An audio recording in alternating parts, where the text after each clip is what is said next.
चहासोबत आपल्या सगळ्यांनाच काहीतरी कुरकुरीत आणि टेस्टी खावंसं वाटतं. मग बाहेरचं काहीतरी नमकीन खाण्यापेक्षा आपण काहीतरी टेस्टी घरातच बनवून खाल्लं तर? अशीच एक रेसिपी आज आपण बघणार आहोत. ती म्हणजे खाऱ्या किंवा तिखट शंकरपाळ्या. या शंकरपाळ्या खूप टेस्टी बनतात आणि आरामात त्या महिनाभर एअरटाईट कंटेनरमध्ये छान तुम्ही स्टोअर करून ठेवू शकता. इथे मी 1 किलो मैदा घेतलेला आहे. त्याच्यात आता मी मोहन घालणार आहे. तुम्ही तेल किंवा तूपही वापरू शकता. मी इथे डालडा 1 वाटी घेतलेला आहे. तो चांगला गरम करून घेतला आहे आणि आपल्या पिठामध्ये घातलेला आहे. मोहन घातल्यामुळे आपला पदार्थ खुसखुशीत होतो. इथे मी एक अर्धा चमचा हिंग घातला आहे. हिंग आपल्या पचनक्रियेसाठीही खूप फायदेशीर असतो. आता यात मी 1 चमचा ओवा घातलेला आहे. त्याच्यासोबतच मी इथे 2 चमचे जिरे घातलेत. जिरे पण अखंडच घालायचे आहेत. तुम्हाला जर आवडत नसेल तर तुम्ही जिरा पावडरही वापरू शकता, पण मी रेकमेंड करेन तुम्ही अखंड जिरे यात वापरा. आता मी इथे चाट मसाला घेतला आहे. 1 चमचा चाट मसाला घालणार आहे मी. त्याच्यासोबतच आमचूर पावडर घालायची आहे. याच्यामुळे एक छान आंबट आणि तिखट असा छान एक वेगळा फ्लेवरही लागतो. मला पर्सनली हे सगळ्या रेसिपीजमध्ये घालायला आवडतं. तुम्हाला आवडत नसेल तर स्किप केलं तरी चालेल. इथे मी लाल तिखट पावडर घेतलेली आहे 2 चमचे. तुम्हाला कसं तिखट आवडतं त्याच्यानुसार तुम्ही कमी जास्त करू शकता. आता यात मी अर्धा चमचा हळद घालणार आहे. हळद जास्त घातली तर एक पदार्थाला आपल्या काळपट कलर येतो, ते आपल्याला नको आहे. त्यामुळे मी हळद कमी घालते. आता यात मीठ घालूयात. मी इथे 2 चमचे मीठ घातले. तुम्ही चव बघून ठरवू शकता. इथे मी गरम पाणी घेतलं आहे. गरम म्हणजे अगदी गरम नाही, पण कोमट पाण्यात हे मळलं की छान खुसखुशीत लागतात आणि बराच वेळ त्याचा क्रिस्पीनेस टिकून राहतो. तुम्ही हे महिनाभर जरी स्टोअर केलं तरी ते क्रिस्पी आणि छान लागतात. आता आपण थोडं पाणी घालून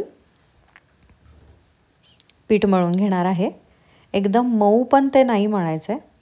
थोडं घट्टसर असं मळून घ्यायचं आहे. त्यामुळे पाणी तुम्ही थोडं घालून मग मळा.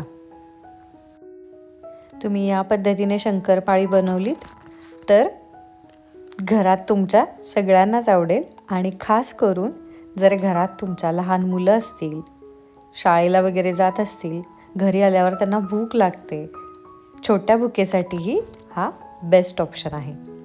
आता तुम्ही बघू शकता पीठ मळून घेतलेलं आहे मी. त्याचा एक डो तयार करून घेतला आहे. असं घट्टसरच मळून घ्यायचं आहे. व्यवस्थित सगळीकडून मळून घेतलं.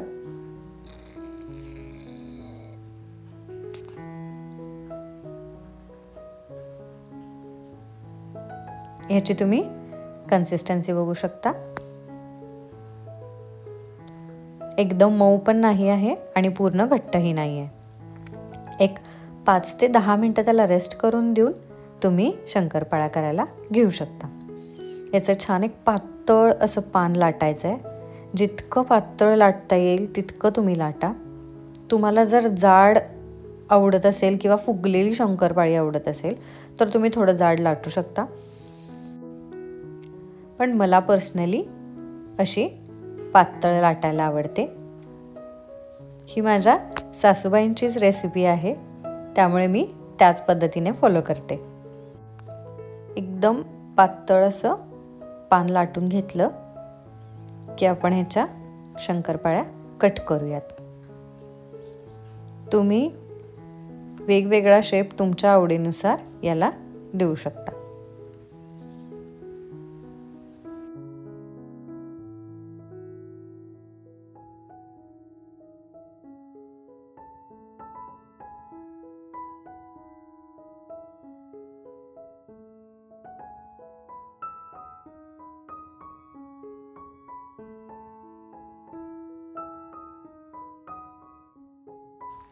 तुम्ही याच्या गोल पुऱ्याही करू शकता. एखादी छोटी वाटी असेल तर या पानावरती तुम्ही ते गोल गोल कट करून घेऊ शकता आणि ते तळलं तरीही खूप सुंदर लागतं. इथे आता आपण शंकरपाळी करतोय त्यामुळे मी तसं कट करून घेते.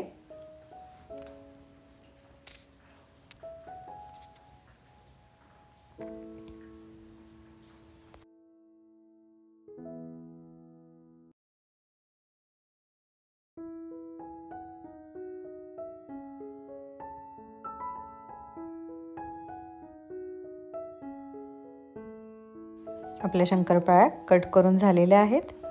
आता आपण त्या परातीत काढून घेणार आहोत. तोपर्यंत मी तेल गरम करायला ठेवलेलं आहे. तेल चांगलं गरम होऊन द्यायचं आहे. मगच आपण त्यात शंकरपाळ्या तळणार आहोत.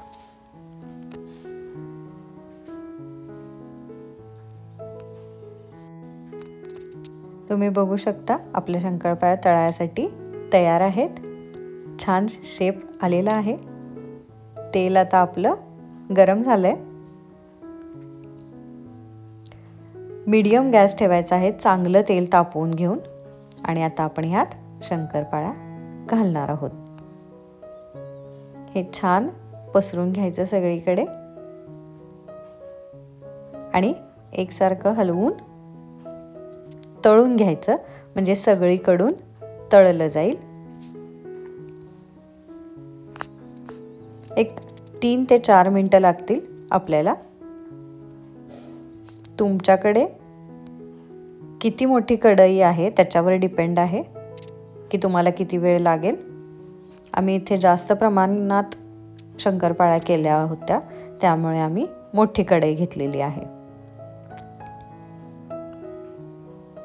एकसारखं कलर चेंज होईपर्यंत तळून घ्यायचं आहे. तुम्ही बघू शकता हळूहळू कलर चेंज होताना आपल्याला दिसतोय. आपली शंकरपाळी आता तळलेली आहे. छान क्रिस्पी झालेली आहे. आता आपण काढून घेऊयात. आपल्या खाऱ्या शंकरपाळ्या तयार आहेत. रेसिपी कशी वाटली कमेंट्समध्ये नक्की सांगा.